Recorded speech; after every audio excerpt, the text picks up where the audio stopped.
Temu Drone Review E88 looks tempting, but I would not treat the main Temu photo as proof by itself.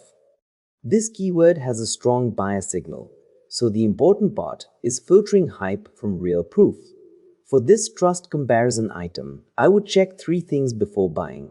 First, whether the listing shows the real size and material. Second, whether buyer photos match the promise. And third, whether low-star reviews repeat the same complaint. The first red flag is that the main image is not enough.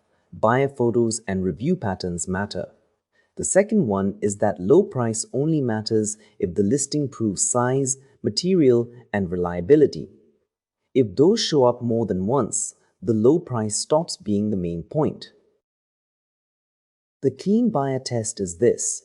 If the review photos prove the exact use case, it can still be interesting.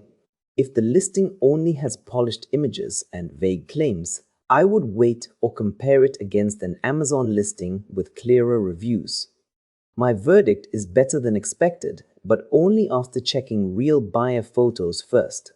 Based on the listing and review signals, not a hands-on test, I would only buy it if the product page clears those checks.